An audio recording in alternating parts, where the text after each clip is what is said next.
let's talk about 2024 in terms of K-pop. If you are a follower of this channel, I'm sure you have seen my lack of uploading this year. Pretty much every anti-haul has been late.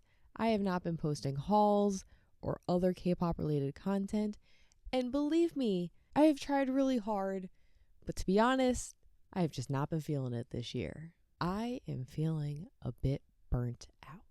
2024 has quite possibly been the hardest year for me to be excited about K-pop in terms of like following releases, buying albums, going to concerts, and I'm noticing I'm not alone in this. A lot of my friends are feeling this. I'm seeing it in some other content creators in the K-pop space. And sure, there are a number of factors in play here. For one, I am like older now and the hyperfixation, it's passing. It's not as hyper as it once was. But I also just think K-pop kind of lost its fun this year, music-wise and not music-wise. Let's talk about the music first. I feel like in the greater picture of K-pop releases, the comebacks just haven't been as exciting. And I'm seeing a lot of people say that K-pop music is very boring right now. And while I probably wouldn't say that, I get it. I don't necessarily disagree. I've been following K-pop for many years now, and we go through phases of some type of oversaturated trend that I do not like. I don't necessarily dislike the current trends, but they're definitely not getting me excited. They do kind of bore me. And not that I want to point any fingers. I'm going to point my finger at Hybe. I blame Hybe for this. And while yes, they have put out some great songs this year, some of my favorite songs. I can't help but notice a lot of other groups from other companies are trying to copy this sound so much. It's everywhere. And I feel like we are losing the diversity in concepts and sound that K-pop has, and it's frustrating me. The sound's everywhere and I'm tired of it. It was cool at the beginning. I'm over it now. And like I said, we've gone through similar things. Say what you will about the whole Blackpink clone era of K-pop. I hated that era, but at least it was still fun and campy and still felt so K-pop. Right now, it doesn't feel like K-pop.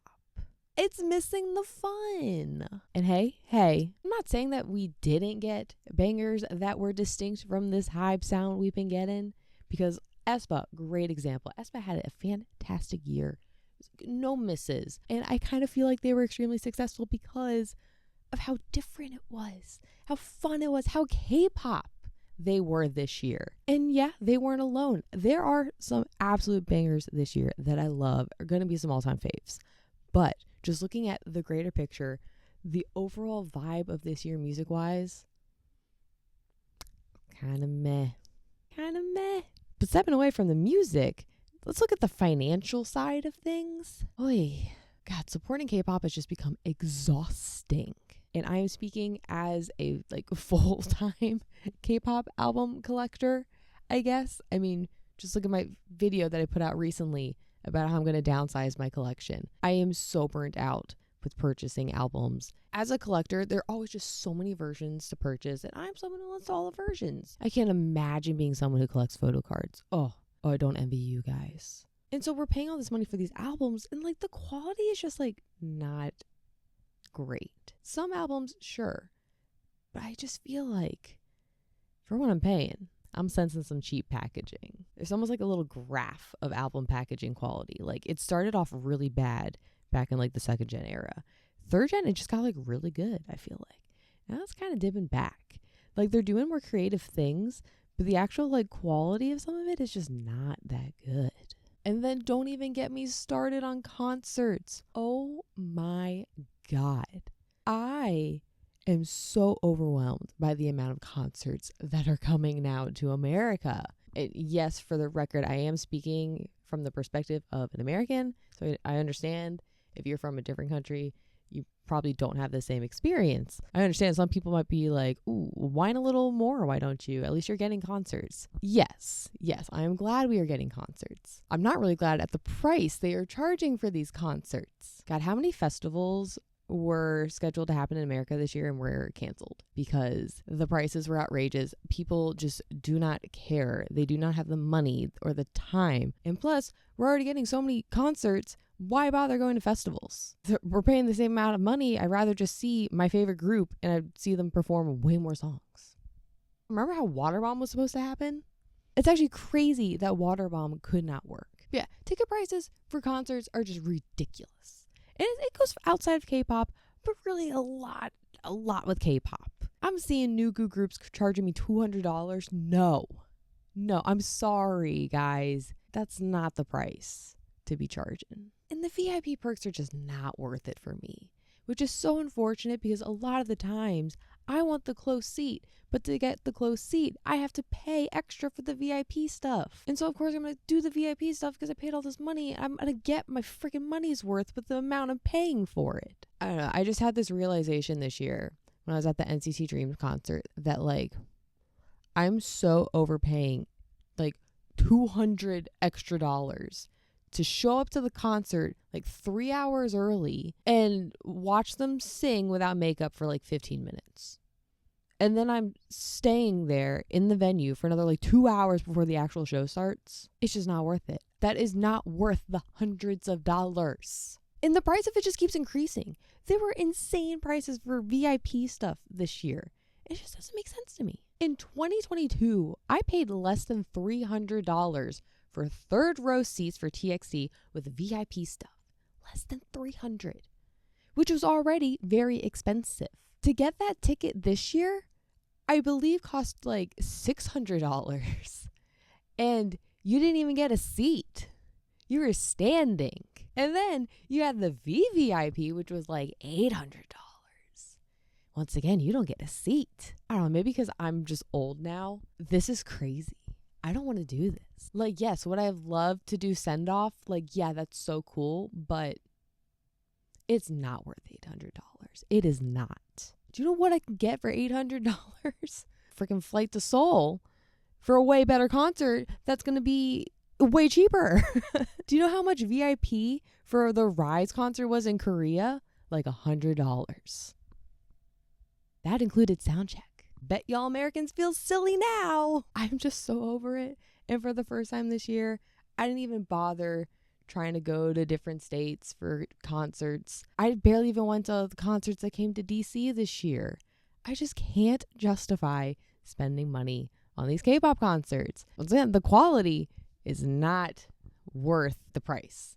What we're getting is not equal to the price. I just really don't want to be spending over $200 for a lot of these concerts. There are exceptions, but for the most part, it's too much money. But beyond the music, beyond the finances, 2024 was a drama, controversy-filled year. Where to even begin?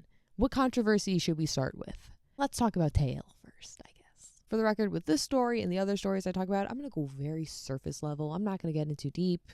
I just know someone in the comments is going to be upset that I didn't mention something about one of these stories. I understand. That's just not what this video it is. It's not about going into detail about all these things. So please, if you're interested in any of these stories, there are plenty of videos, there are plenty of news on this stuff. You can figure stuff out. But let's talk about Taeil, why don't we? Taeil was a member of NCT 127 who just turned out to be a really terrible person. Awful. Scum. And without diving into the details, stories like this, you know, similar to like Burning Sun, just remind me how awful these idols can be. We do not know them. We know their persona, their idolness. And when you hear stuff like this, it just... You're reminded that the idol image is an image, especially with the men. I mean, it's not really a secret that South Korea has a very big problem when it comes to sexism and misogyny. But as an international fan, it's very easy to forget about that. So when you do get a story like this one, it makes it very hard to ever want to support a male idol ever again.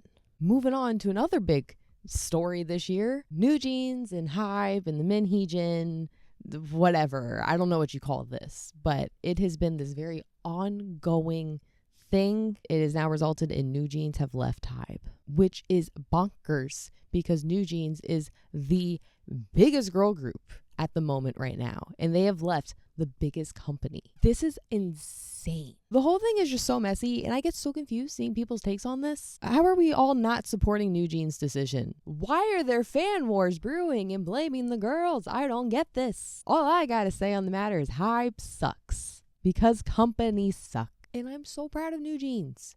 These girls are children. They might be 18, but they are still children. They are so young and so brave for speaking up for themselves and making this decision, because this could not have been easy. It is so rare to see K-pop idols speaking about this kind of things. Their little live that they did secretly, that was amazing.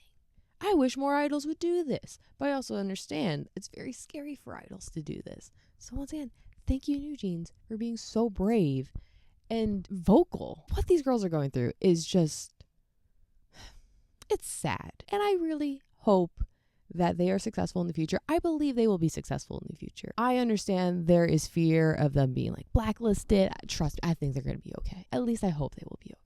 All I know is I will support them wherever they go and whatever decisions they make. Moving on to another fun one, the Seunghan situation with Rise and SM. One that is very close to my heart, because if you followed this channel this year, you'll know I love Rise. Rise has been one of the most exciting groups for me in years. I can't tell you the last time I fell in love with the group as much as I did with Rise. But I feel like I was kind of robbed of my enjoyment. One, because of the frustration of the situation. And two, just feeling guilt of supporting the group while they're in this OT6 era, which I guess now is permanent. I feel like just because I listen to a song, I'm not like supporting Seunghan. To summarize, if you don't know what the situation was, Seunghan was in the original lineup for Rise. Seunghan went on an indefinite hiatus because old personal photos of his were leaked. So for over a year, we heard nothing about him. SM released no statements about Seunghan or his place in Rise. Rise members were not allowed to talk about him. He was getting edited out of everything. It was like as if he never existed. But then one day, he finally announced his return. It was beautiful. It was glorious. Everyone cheered, except for stupid freaking fans that sent these threats. And then 2 days later, SM takes back the statement. SM, protect your artists. Have some fucking balls. I cannot believe they backtracked so fast. And I can't believe it took them so long to give the whole, we will take legal action against people who say bad things about our artists regarding. Like, they never did that with Seunghan until like too late. They should have been doing this like the day they announced the hiatus, before they announced the hiatus. Were they not making these statements when the stuff was getting leaked? SM. What the fuck? And now SM's unwillingness to stand up for their artists has now set this precedent that fans can just have this power with the snap of their fingers, take this idol out of their group that they've been training years for to be in, like, and it just breaks my heart because the members like can't say anything about it. So fans are just left to decode body language and the gaps in their spacing and choreography to see how the idols like really feel. And then there's like, it's just dumb. It's dumb. I hate this. It's so, I don't know. I just feel like I will never get to really be able to fully enjoy this group now because of this. I'm sure give it a year or two, once Seunghan does his solo career, I guess, everything will kind of work itself out. And, you know, this isn't the first time this has happened in an SM group, but God, I feel like we should be making progress. Like, what are we doing? Companies suck. Companies suck. And then while I was in the process of like writing out what I wanted to say for this video, another story hit the towers, I guess. This week, KG announced she was leaving Vicha, and she's leaving with a bang. Oh my God. Oh my God. The information that is being released, the stuff these children have been dealing with being in Vicha, the amount of documentation we have about the mistreatment and the abuse that these girls are going through, it just breaks my heart, because they're not the only ones going through this. And we're probably only hearing about this case because it is happening with an American group in America, not in South Korea. And it really just has like that extra sting, because JYP was like supposed to be one of the good ones. They were supposed to be all about like, oh, mental health. Like, yeah, we talk about that. Oh, we don't have our idols, have harsh diets anymore. Yeah, okay. And these were just a few controversies of the year. The list goes on. We've had 50-50, which I guess was kind of last year and this year. We just recently had Gotten from Maiden. Ugh, the stuff with Eddie and Ensign. Plus, I can't help but notice there's just been more idols this year with like injuries. There's been a lot more hiatuses, which I assume are mental health breaks, which, don't get me wrong, I am glad they are allowed to have these mental health breaks, because there was a time when they were not allowed to do that. And yes, we have controversies every year, but there was something about this year. It really hit hard. Kind of bring me back to 2019. 2019 was another fun year of controversies. The reason why I fell in love with K-pop so much was because it's supposed to be fun. To me, it's escapism. It gets me out of dreary real life, and I get to be just having fun. I love watching crazy, beautiful people dance crazily in sync to bops and bangers. It's fun. It's fun. I really have such a love and admiration for what these K-pop idols do. And it's just so hard whenever this dark side of K-pop resurfaces. I just can't feel the same excitement I usually feel, and I feel really guilty supporting it. And do not get me wrong, I am not saying that these dark stories should be covered up and swept under the rug. Obviously not. I am so grateful that New Jeans, Gaon, KG, other idols are speaking up, because something needs to change. These companies need to stop seeing these idols as, objects, money makers. Instead, see them as real human beings. And that goes to the same to us, the fans. These are real people, and a lot of the time, children. But really, until that change happens, and I'm not too optimistic that things are really going to change. It's hard to stay as passionate as I once was about K-pop. That all being said, I can't say I'm giving up on K-pop. I'm not just going to quit it. Not yet, at least. I'm hopeful 2025 will bring some positive changes, but for now, I'm going to be toning down my excitement a bit, I think. What that means, I'm not really sure. And to be honest, I don't really know how to end this video. So instead, I am going to turn it to you guys. Are you feeling the burnout as well? Was 2024 especially hard for you? And why? Would love to know. I wish I had a more positive way of ending this video. I really do. But I've got to go. Have a lovely time of day whenever you are, because it is currently 10:55 p.m. for me. Bye-bye. Congratulations to Lil Meow Meow fan for winning last video's giveaway. Woo! I will be reaching out to you shortly, so please look for my message and respond to it. Happy BOBAMAS! Woo!